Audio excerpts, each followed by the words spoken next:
Hello बच्चों, मैं आप लोगों का रोहन हमारे YouTube channel smile education point में स्वागत करता हूं। तो बच्चों, वीडियो शुरू करने से पहले हमारे YouTube चैनल को लाइक, शेयर, सब्सक्राइब जरूर कीजिए और पास में जो बेल आइकॉन है उसमें ऑल नोटिफिकेशन बटन ऑन कर दीजिए, जिस कारण कि हमारे YouTube चैनल में जो भी वीडियो अपलोड होगा आप सभी के पास पहुंच पाएगा।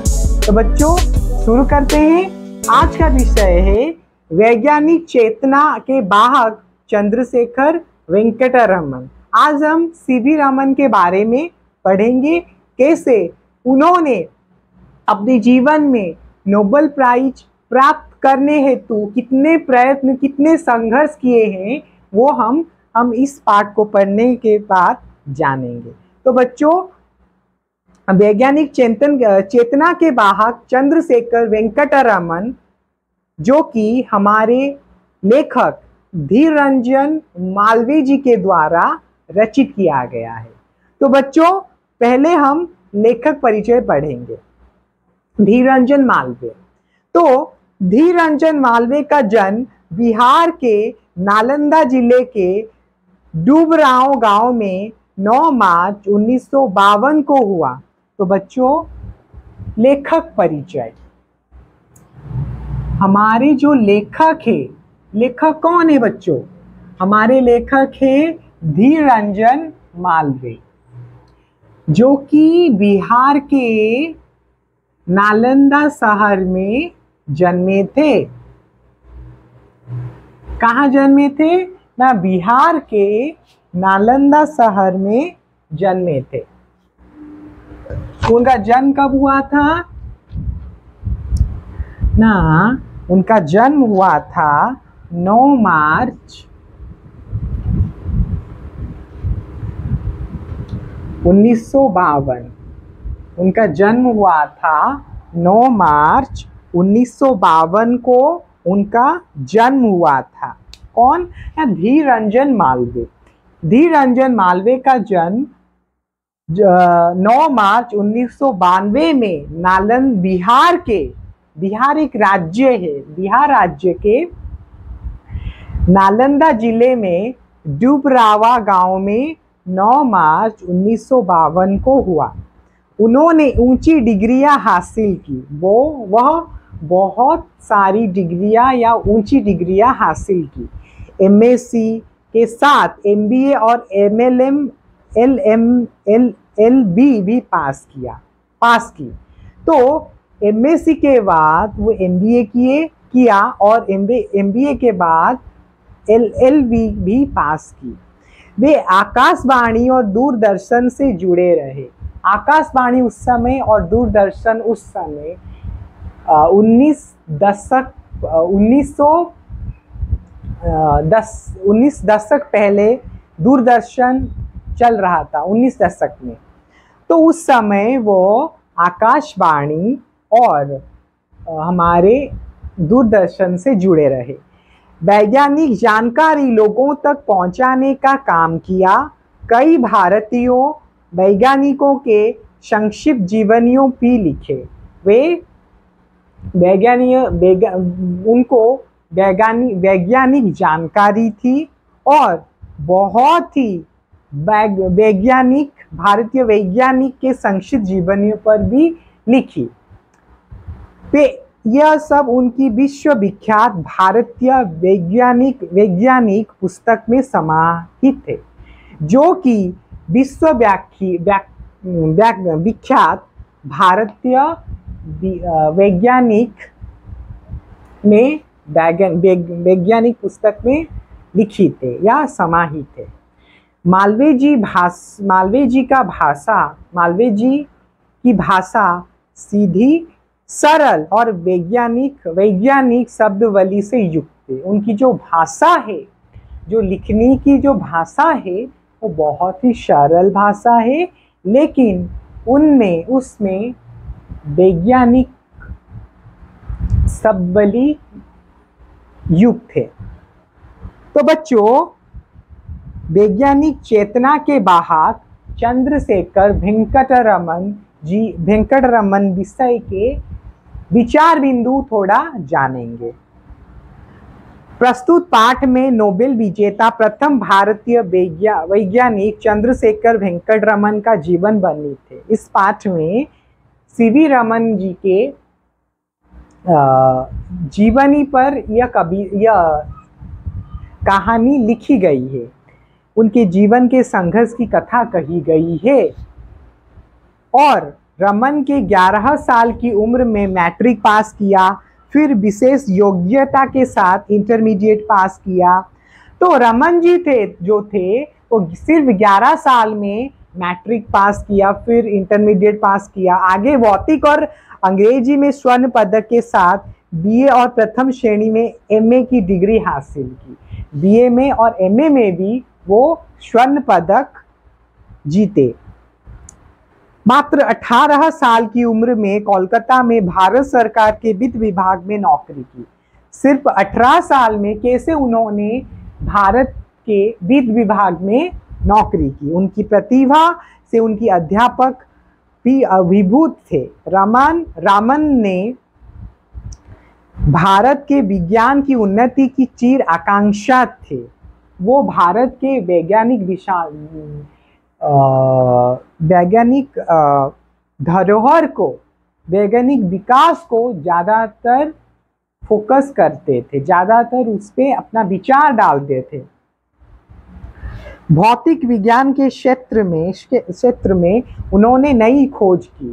भौतिक विज्ञान जो था उसके क्षेत्र में बहुत ऐसी चीज को खोजी जिसे कोई खोज नहीं पाया था। इसलिए सन 1930 ईस्वी में उन्हें नोबेल पुरस्कार मिला। सन 1930 में उन्हें नोबेल पुरस्कार मिला। एक मेधावी छात्र से महान वैज्ञानिक तक की रमन की संघर्षमय जीवन यात्रा और उनकी उपलब्धियों की जानकारी यह पाठ प्रदान करता है। इस पाठ में हम पढ़ेंगे कैसे एक मेधावी छात्र एक नोबेल विजेता के रूप में कैसे बन पाता है, उसके बारे में हम वैज्ञानिक चेतना के वाहक चंद्रशेखर वेंकट रमन के विषय के माध्यम से जानेंगे। पेड़ से सेब गिरते हुए तो लोग सदियों से देखते आ रहे हैं, मगर गिरने के पीछे छिपे रहस्य का न्यूटन से पहले कोई और जान नहीं पाया था।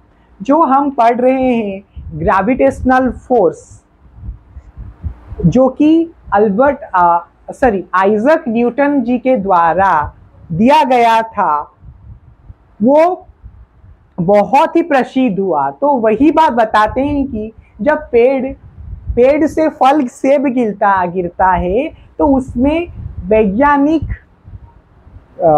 हम बोल सकते हैं वैज्ञानिक रहस्य छुपा है, ये साधारण लोग नहीं जानते। तो यही बात बताया गया है। ठीक उसी प्रकार विराट समुद्र की नील वर्णीय आभा को भी असंख्य लोग आदिकाल से देखते आ रहे हैं, मगर इस आभा पर पड़े रहस्य के पर्दे को हटाने के लिए हमारे समक्ष उपस्थित हुए सर चंद्रशेखर वेंकट रमन।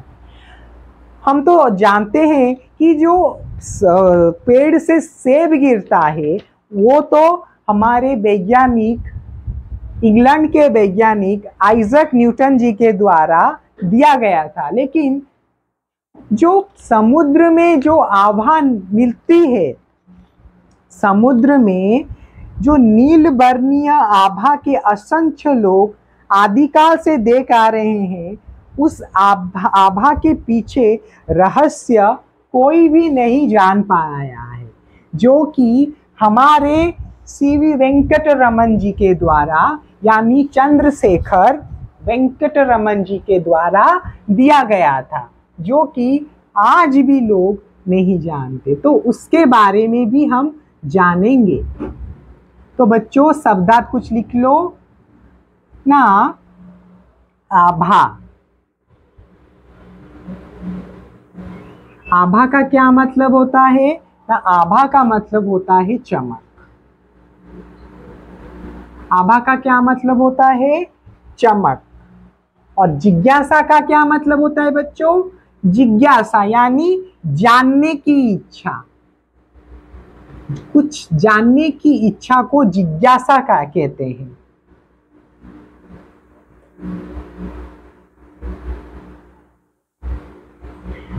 तो बच्चों, इस विषय में कैसे हमारे सीवी वेंकटरमन जी समुद्र में नील वर्णीय आभा को चमकते कैसे चमकते हैं उस पर खोज की। तो बच्चों देखो, पाठ देखो कि बात सन 1921 की है, जब रामन समुद्र यात्रा पर थे। जहाज के डेक पर खड़े होकर नीले समुद्र को निहारना प्रकृति प्रेमी रामन को अच्छा लगता है। जब 1921 में समुद्र दौड़ पर गए थे, उस समय डेक पर जब वो बैठे थे तो उस समय वो बहुत ही गौर से समुद्र में जो आभा है वो चमक रहा था। तो उन्होंने देखा, हम जानते हैं वेंकटरमन जी एक प्रकृति प्रेमी थे। तो बच्चों, नीव का अर्थ लिखो बच्चों। नीव का अर्थ है आधार।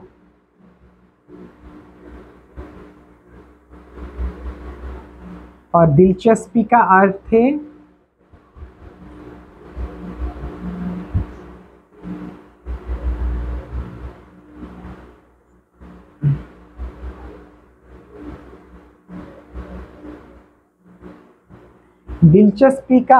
है आग्रह।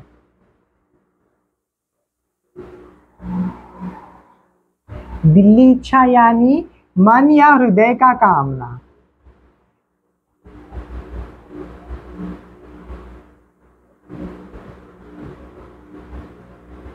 तैनाती का अर्थ है नियुक्त या नियुक्ति।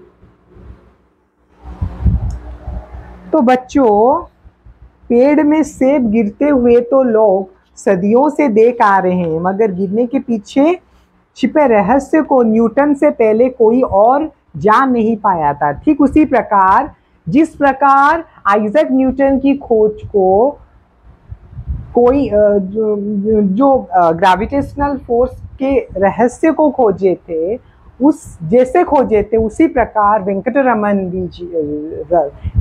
सीवी रमन जी भी नील वर्णीय आभा को भी असंख्य लोग आदिकाल से देखते आ रहे, मगर इस आभा के पर पड़े रहस्य पर पर्दे को हटाने के लिए हमारे समक्ष उपस्थित हुए सर वेंकटरमन, जिन्होंने नील वर्णीय आभा को कैसे उस पर रिसर्च करना शुरू कर दिया। बात सन 1921 की है, जब रामन समुद्र यात्रा पर थे। जहाज के डेक पर खड़े होकर नील समुद्र को निहारना प्रकृति प्रेमी रामन को अच्छा लगता। इस समुद्र की नीली आभा में घंटों खोए रहते। जो आभा जो चमक थी, नील वर्णीय चमक समुद्र में, वो घंटों उसमें खोए रहते थे। लेकिन रामन केवल भावुक प्रकृति प्रेमी ही नहीं थे, उनके अंदर एक वैज्ञानिक की जिज्ञासा भी उतनी ही सशक्त थी। वो तो हम जानते हैं प्रकृति प्रेमी थे, लेकिन उनमें एक वैज्ञानिक भी छिपा हुआ था।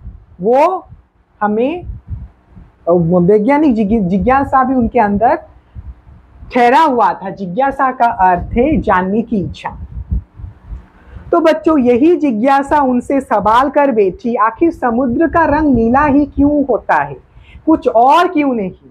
रामन सवाल का जवाब ढूंढने के लिए जवाब ढूंढते ही विश्व विख्यात बन गए। तो वो यह चीज ढूंढने के लिए कि जब वो समुद्र की यात्रा कर रहे थे, उनमें उनके अंदर एक जिज्ञासा उठी कि समुद्र का जो रंग है वो नील वर्ण के साथ किस लिए है, जो आभा चमक है वो नील वर्ण क्यों है। तो यह सोचते सोचते वह जवाब ढूंढते ही विश्वविख्यात बन गए। तो जब आपको जब ढूंढ रहे थे, जब ढूंढे तो जब आपके माध्यम से वो विश्वविख्यात बन गए। रमन का जन्म 7 सितंबर सन रमन जी का जन्म 7 नवंबर सन 1878 को तमिलनाडु के तिरुचिरापल्ली नगर में था। हमारे जो सीवी रमन जी है, उनका जन्म हुआ था 7 नवंबर सन 1878 तमिलनाडु के तिरुचिरापल्ली नगर में हुआ था। उनके पिता विशाखापत्तनम के गणित और भौतिक के शिक्षक थे। जो चंद्रशेखर वेंकटरमन जी के पिता थे, वो विशाखापट्टनम के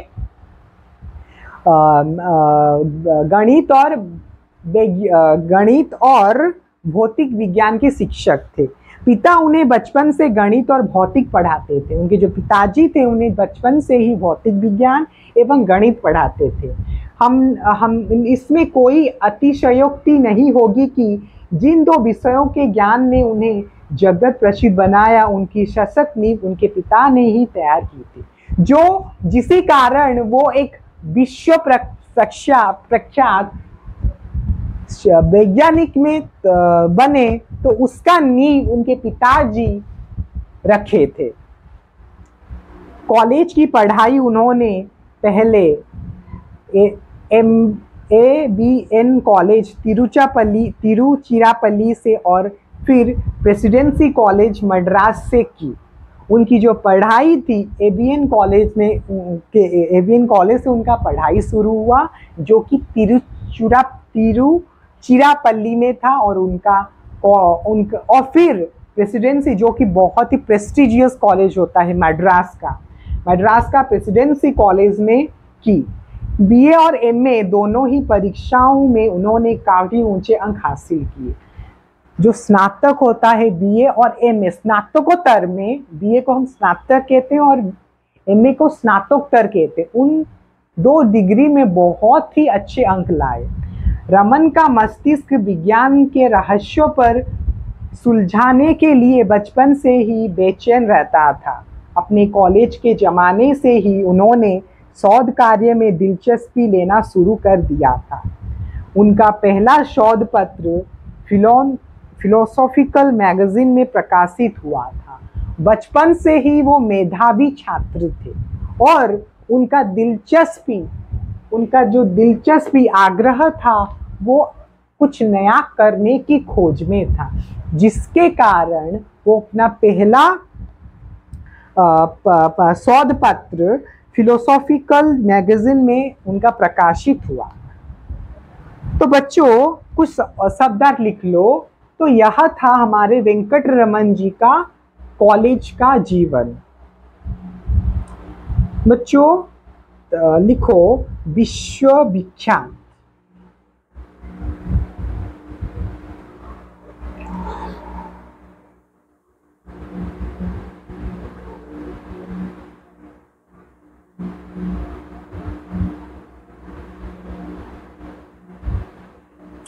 विश्वविख्यात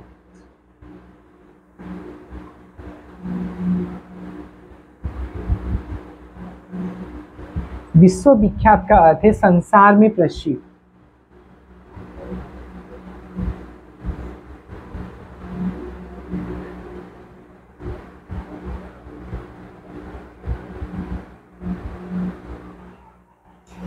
उसके बाद निहारना का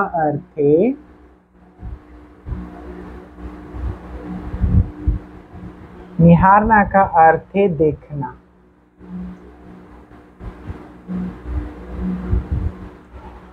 उसके बाद असंख्य का अर्थ है जो गणित ना हो, अगणित।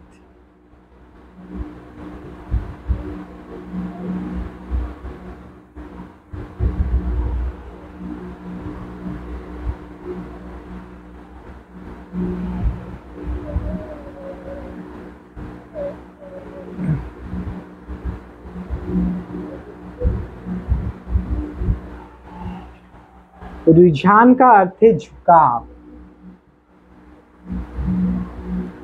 जो उनका झुकाव था कुछ कर गुजरने की, उनमें एक अच्छा भाव था कि कुछ करना है वैज्ञानिक क्षेत्र में।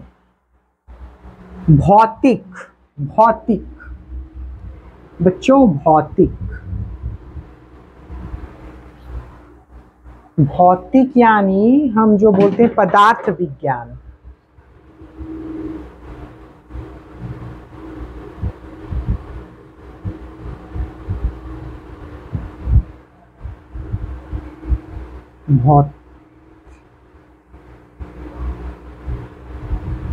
भौतिक यानी पदार्थ विज्ञान।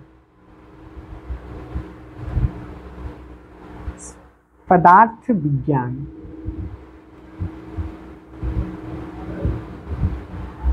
यानी वह विज्ञान जिसमें तत्वों के गुणों आदि का विवेचन किया गया हो, यानी फिजिक्स। सिंपल अर्थ में हम फिजिक्स जिसे बोले, फिजिक्स भौतिक विज्ञान उसे कहते हैं। फिर शोध यानी क्या होता है? शोध यानी खोज।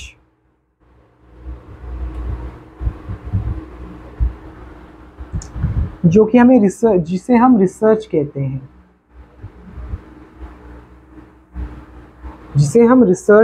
अनुसंधान। अच्छा, तो उन्होंने भौतिक विज्ञान के क्षेत्र में एक खोज की थी, एक शोध की थी, रिसर्च वर्क किया था उन्होंने, उसे अनुसंधान कहते हैं। तो वही बात बताया गया है बच्चों, जो हमारे सीवी रमन थे, चंद्रशेखर वेंकट रमन जी, जो कि एक अच्छे छोटे से ही, जो वो छोटे से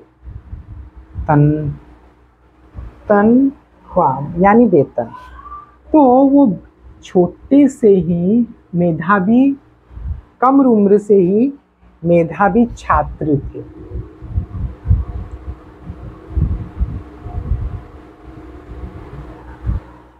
वातावरण,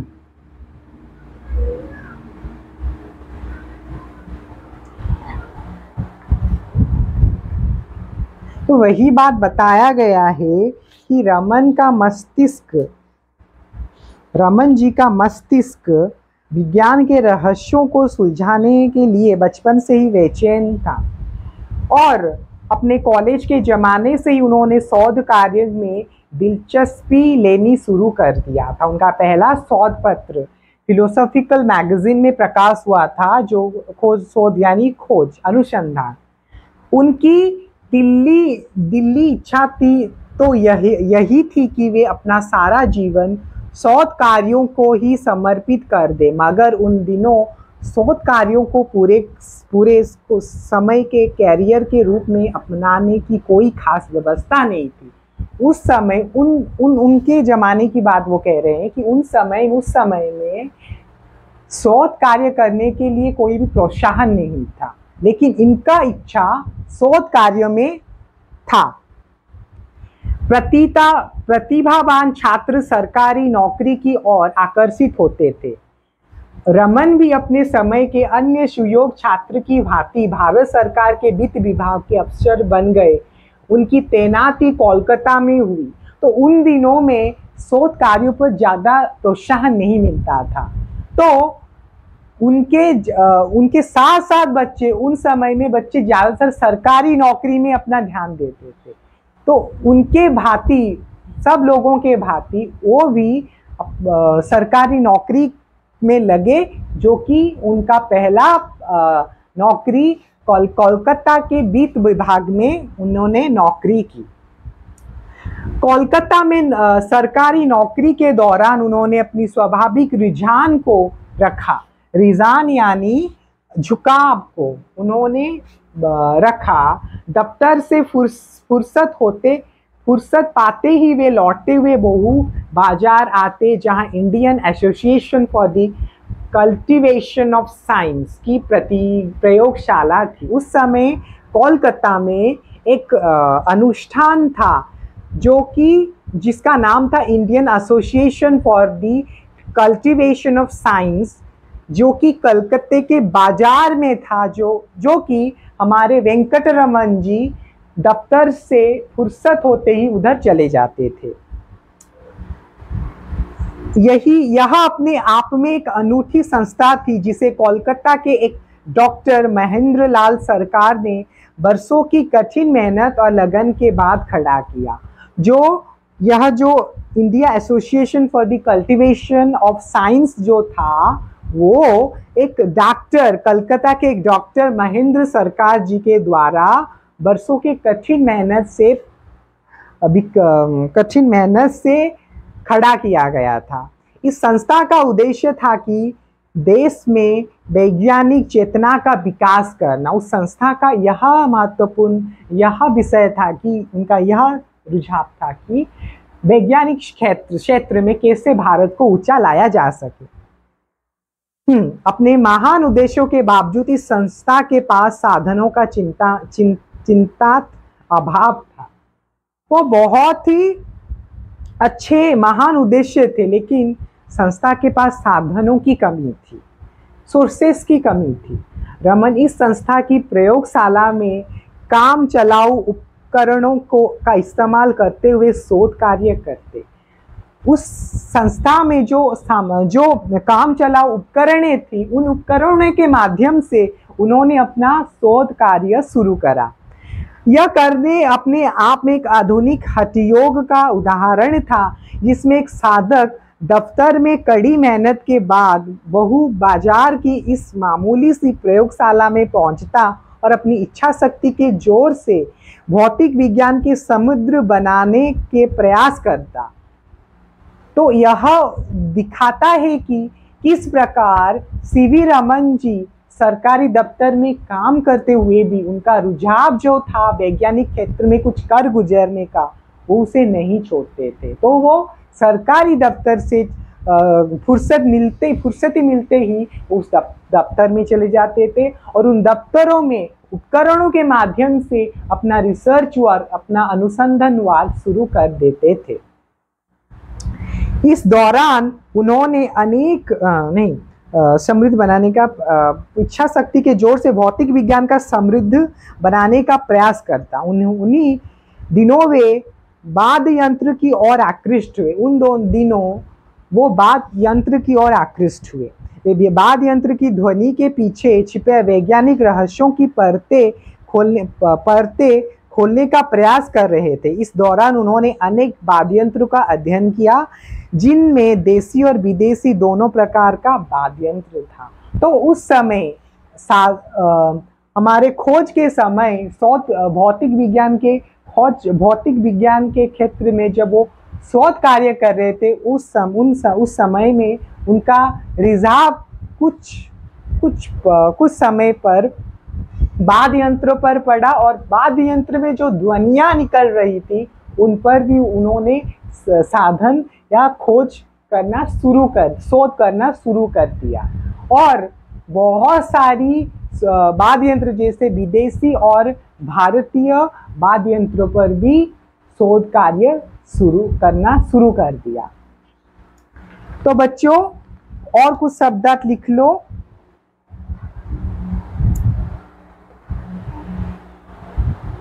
ठोस रवो यानी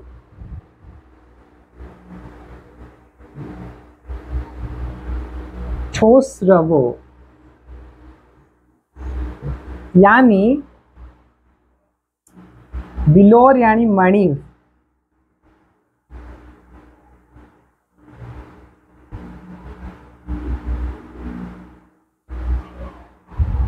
बिलोर या मणि।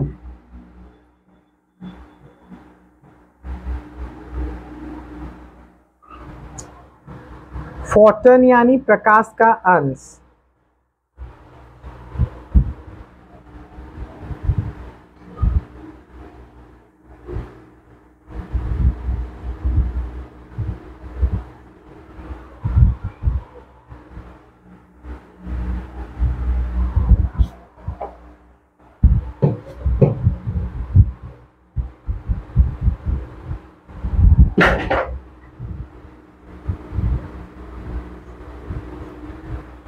फोटोन यानी प्रकाश। तो बच्चों जो हमारे जो हमारे वेंकटरमन जी थे वो वाद्य यंत्र पर भी अपना शोध कार्य शुरू कर दिया। वाद्य यंत्रों पर किए जा रहे शोध कार्यों के दौरान उनके अध्ययन के दायरे में जहां वायलिन, चेलो या पियानो जैसे विदेशी वाद्य आए, वही वीणा, तानपुरा और मृदंग पर भी उन्होंने काम किया। उन्होंने वैज्ञानिक सिद्धांतों के आधार पर पश्चिमी देशों की इस भ्रांति को तोड़ने की कोशिश की कि भारतीय वाद्य यंत्र विदेशी वाद्य यंत्र की तुलना में घटिया है। तो उनकी रुझान थोड़ा हमारे वाद्य यंत्र पर पड़ा, तो उन्होंने भारतीय वाद्य यंत्र और विदेशी वाद्य यंत्रों पर भी अध्ययन शुरू कर दिया। उनका जो अध्ययन का दायरा था उसमें वायलिन था, चेलो था, पियानो जैसे विदेशी वाद्य यंत्र थे, और वीणा, तानपुरा, मृदंग उस पर जो कि भारतीय वाद्य यंत्र है उन पर भी उन्होंने अपना रिसर्च वर्क शुरू कर दिया। तो वो इस शोध कार्य से वो यह प्रकाश करना चाहते थे कि भारतीय वाद्य यंत्र विदेशी वाद्य यंत्र से बहुत ही अच्छा है। वाद्य यंत्र के कंपन के पीछे छिपे गणित पर उन्होंने अच्छा खासा काम किया और अनेक शोध पत्र भी प्रकाश किए। तो यह जो भारतीय वाद्य यंत्र और हमारा जो विदेशी वाद्य यंत्र था उन पर प्रकाश डाला, गणित के माध्यम से उन्हें अच्छा खासा काम किया और उनके शोध पत्र में भी प्रकाश किए। उस जमाने के प्रसिद्ध शिक्षा शास्त्री सर आशुतोष मुखर्जी को इस प्रतिभावान युवक के बारे में जानकारी मिली। इन्हीं दिनों कलकत्ता विश्वविद्यालय में प्रोफेसर का नया पद सृजित हुआ था। तो यह एक प्रतिभावान युवक सीवी रमन जी के बारे में उस समय के सबसे बड़े शिक्षा शास्त्री श्री आशुतोष मुखर्जी को ज्ञात हुआ। जैसे ही श्री आशुतोष मुखर्जी को इस प्रख्यात एक अच्छे प्रतिभावान युवक के बारे में उनको पता चला, तभी उन्हें उस समय कोलकाता विश्वविद्यालय में प्रोफेसर की पद जो था खाली था। तो उस पदवी के लिए इन्होंने हमारे सीवी रमन जी को बोला, मतलब उनसे ये प्रस्ताव रखा कि मुखर्जी महोदय ने रमन को समक्ष प्रस्ताव रखा कि वे सरकारी नौकरी छोड़कर कलकत्ता विश्वविद्यालय में प्रोफेसर का पद स्वीकार कर ले। तो वो रमन जी को मुखर्जी जी ये बोले कि रमन जी, आप कलकत्ता विश्वविद्यालय में जो पद पड़ा है, खाली पड़ा है, उस पद में आप ज्वाइन कर लीजिए। रमन के लिए ये एक कठिन निर्णय था। ये रमन जी के लिए कठिन कार्य था, कठिन निर्णय था, क्योंकि वो वित्त विभाग में पहले से ही काम कर रहे थे। उस जमाने के हिसाब से वे एक अत्यंत प्रतिष्ठित सरकारी पद पर थे, जिसके साथ मोटी तनख्वाह और अनेक सुविधाएं जुड़ी हुई थी। उन्हें नौकरी करते हुए 10 वर्ष बीत चुके थे। तो उनके लिए एक कठिन निर्णय था कि वो वित्त विभाग की जो नौकरी थी उसे छोड़ना चाहिए या नहीं, छोड़कर कोलकाता विश्वविद्यालय में जो प्रोफेसर का पद खाली पड़ा है उसमें ज्वाइन करना ठीक होगा या ज्वाइन करना ठीक नहीं होगा। इनके लिए बहुत ही कठिन निर्णय था, क्योंकि वित्त विभाग में जब नौकरी कर रहे थे उस समय उनको बहुत मोटी तनख्वाह मिलती थी, मतलब अच्छी तनख्वाह मिलती थी, और उसके साथ बहुत सारी सुख सुविधाएं भी मिलती थी। तो यह उनको चिंतन करने का विषय था, निर्णय करने का विषय था कि वो यह वित्त विभाग का नौकरी छोड़े या नहीं छोड़े। ऐसी हालत में सरकारी नौकरी छोड़कर कम वेतन और कम सुख सुविधा वाली विश्वविद्यालय की नौकरी में आने का फैसला करना हिम्मत का काम था। तो किस तरह उन्होंने उस सरकारी वित्त विभाग के सरकारी नौकरी को छोड़ा, जो कि उनके लिए बहुत ही कठिन काम था, कठिन निर्णय था, और यह काम करना एक साहस का काम होता है।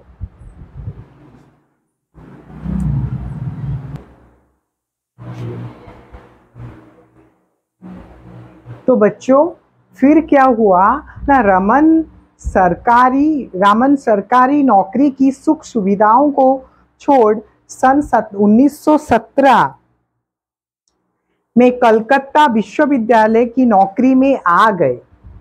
उनके लिए सरस्वती की साधना सरकारी सुख सुविधाओं से कहीं अधिक महत्वपूर्ण थी। तो बच्चों यहाँ पर क्या हुआ ना, हमारे जो वेंकटरमन जी थे वो वित्त विभाग की नौकरी छोड़कर कलकत्ता विश्वविद्यालय की नौकरी किए। फिर क्या हुआ ना, 1917 में कलकत्ता विश्वविद्यालय की नौकरी में आ गए। उनके लिए सरस्वती की साधना सरकारी सुख सुविधाओं से कहीं अधिक महत्वपूर्ण थी। उनके लिए अध्ययन करना बहुत ही महत्वपूर्ण था सरकारी सुख सुविधाओं की तुलना पर। कलकत्ता विश्वविद्यालय के शैक्षणिक माहौल में अपना पूरा समय अध्ययन, अध्यापन और शोध में बिताने लगे। जो कलकत्ता विद्यालय में जो अध्ययन करते थे, उस अध्ययन में उस समय कलकत्ता विद्यालय में उस समय अध्ययन के साथ अध्यापन और शोध क्रिया करने लगे।